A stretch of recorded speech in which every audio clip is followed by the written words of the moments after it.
Hey hi நண்பா, நான் உங்கள் பியர்மன் பேசுகிறேன். வெல்கம் டு சேனல் நண்பா. ஆக்சுவலாக இன்றைக்கி நம்மளுடைய கண்டென்ட் என்னென்னா, இன்றைக்கி நம்ம எதை பற்றி ஏய் ஜிம்பா வா கம் ஹியர் மேன். நீங்கள் எடுக்க மாட்டாங்க, வாய்ப்பே இல்லை. நீங்கள் கூட இருந்து எடுக்க முடியாது சரியா. நான் எப்படியாவது இவனை பேக்ரவுண்டில் வச்சுட்டு எடுத்துடலாம் அப்படின்னு பார்க்குறேன். ஆனால் போயிடுறாங்க, கொஞ்ச நேரம் இருக்கிறாங்க, அதுக்கப்புறம் ஓடிடுறாங்க ரெண்டு பேரும். ஜிம்பா ஜாயா கம் ஹியர்.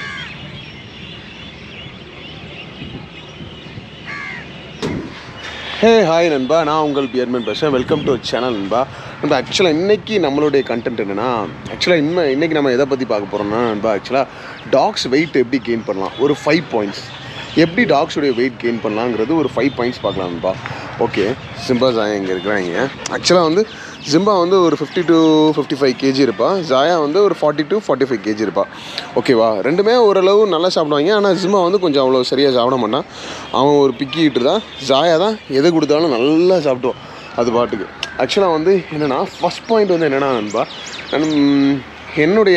நான் கிட்டத்தட்ட ஒரு 5 to 6 years, ஒரு 4 to 5 years நாயை வளர்க்குறேன்.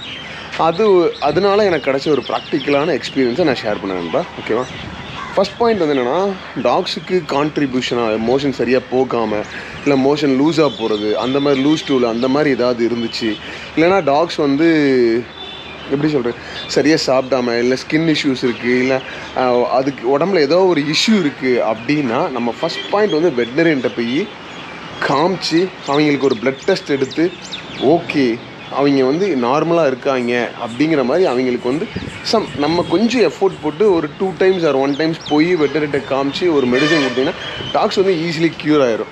ஒரு 1 to 2 weeksல அவங்க க்யூர் ஆயிடுவாங்க.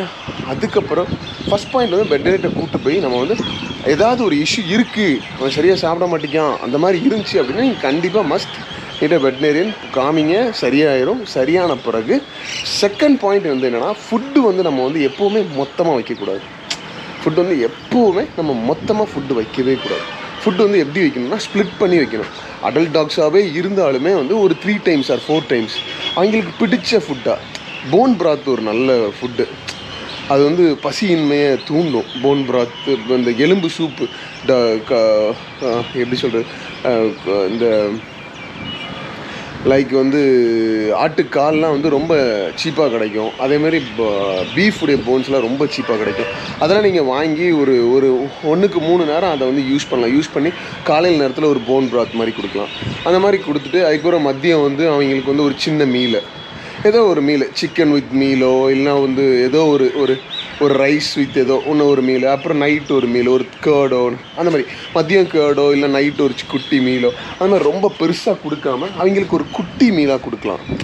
அந்த மாதிரி ஒரு ஸ்ப்ளிட் பண்ணி வைக்கணும் ஒரு 3 times. என்னுடைய ஐடியா இது நண்பா, சரியா, ஒரு 3 times.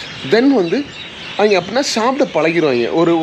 ஒரு 1 month இப்படி வச்சிங்க அப்படின்னா ஓரளவு நல்லா சாப்பிட்ட பிறகு நீங்கள் அந்த 4 வைக்கிறத 3 ஆக்கலாம், 3 வைக்கிறத 2 ஆக்கலாம். டெய்லி ஒரு அடல்ட் டாக்ஸ்க்கு 2 times ஃபீட் பண்ணலாம். மார்னிங் ஒரு திருப்பு, ஈவினிங் ஒரு திருப்பு, ஒரு நல்ல ஃபீடு கொடுத்தீங்கன்னா நல்லாயிருக்கும். அதே மாதிரி என்ன ஃபுட், தேர்ட் பாயிண்ட் என்னென்னா, என்னெல்லாம் ஃபுட் கொடுக்கலாம் பெஸ்ட் ஃபுட்ஸ் அப்படின்னு பார்த்தீங்கன்னா, கண்டிப்பாக நீங்கள் சிக்கனில் நிறைய ப்ரோட்டீன் இருக்குது, சிக்கன் நிறைய கொடுங்க. அதேமாதிரி போன் ப்ராத்ஸ், அது மாதிரி போன் சூப் நிறைய கொடுங்க. அதேமாதிரி ரைஸ் கண்டிப்பாக கொடுங்க. அப்புறம் எக்கு கொடுங்க. வெயில் நேரத்தில் அதிகமாக கேர்ட் கொடுங்க, தயிர் கொடுங்க.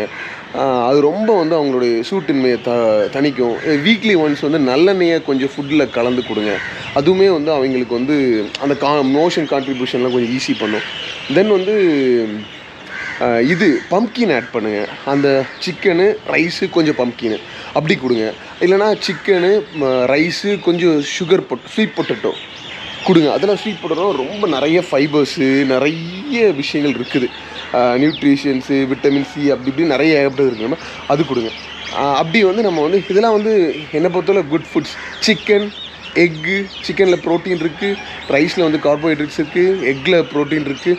டெய்லி ஒரு எக் கூட கொடுக்கலாம். டாக் ஃபுட் கொடுக்கலாம். டாக் ஃபுட் டாக் ஃபுட்டே கொடுக்காம, டாக் ஃபுட் மார்னிங் ஒரு 2 கப் வச்சுட்டு ஈவினிங் ஒரு ரைஸ் வித் சிக்கன் கொடுக்கலாம்.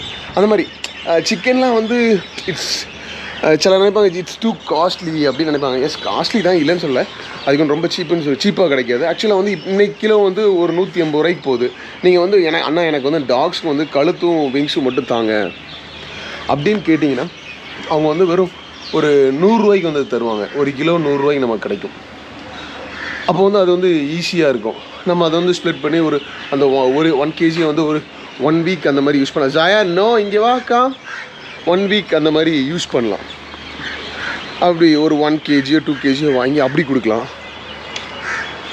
அப்புறம் ஸ்வீட் பொட்டேட்டோலாம் ரொம்ப சீப்பு, 20 ரூபாய்க்கு கிலோ, 1 கிலோ 30 ரூபாய்க்கு கிடைக்கும், ரொம்ப சீப். நேற்று கூட நான் வாங்கினேன் எங்கள் சந்தையில், வீக்லி சந்தையில் வந்து 1.5 கிலோ வந்து 50 ரூபாய்க்கு. அதேமாதிரி பம்ப்கினும் வந்து ரொம்ப சீப்பாக கிடைக்கும், தட்டில் கிடைக்கும். அந்த மாதிரி இடத்துல போய் நீங்கள் வந்து சந்தை மார்க்கெட்டில் போய் வாங்கினா ரொம்ப சீப்பாக கிடைக்கும். இதெல்லாம் ரொம்ப குட் ஃபுட்ஸு. தென் வந்து 4th பாயிண்ட் வந்து first, second, third, 4th point என்ன யோசித்தேன்னு எனக்கு ஞாபகம் இல்லை. 4th பாயிண்ட் ஆக்சுவலாக வந்து நான் ஒரு பாயிண்ட் யோசித்தேன். நான் ஆக்சுவலாக 4th பாயிண்ட் வேறு எதாவது சொல்லணும்னு நினச்சேன் மறந்துட்டேன். 4th பாயிண்ட் வந்து எப்படின்னா, பீனட் டெய்லி வந்து ஒரு 1 ஸ்கூப்பில் பீனட் ஒரு 1/4 கிலோ வாங்கிட்டு அதை வந்து நல்லா வறுத்து, அது கூட கொஞ்சம் தேன் சேர்த்து, அது கூட ஒரு லைட்டாக கொஞ்சம் கோகனட் ஆயிலை நல்லா வறுத்து அந்த தோலெல்லாம் உடச்சிட்டு அதை நல்லா மிக்சியில் போட்டு அரைச்சி டெய்லி ஒரு ஸ்பூன் கொடுக்கலாம் டாக்ஸ்க்கு. டெய்லி இல்லைனா ஒரு நாள் விட்டு ஒரு நாள் அப்படி டாக்ஸ்க்கு வந்து கொடுக்கலாம். அது வந்து ரொம்ப நல்லது. இப்போ அது வந்து அதில் நிறைய ப்ரோட்டீன்ஸ் இருக்குது, ரொம்ப நல்லதும் கூட. அவங்களுடைய டைஜஸ்டிவ் சென்ஸை வந்து கூட்டும், பசியின்மையை கூட்டும், ரொம்ப நல்லது.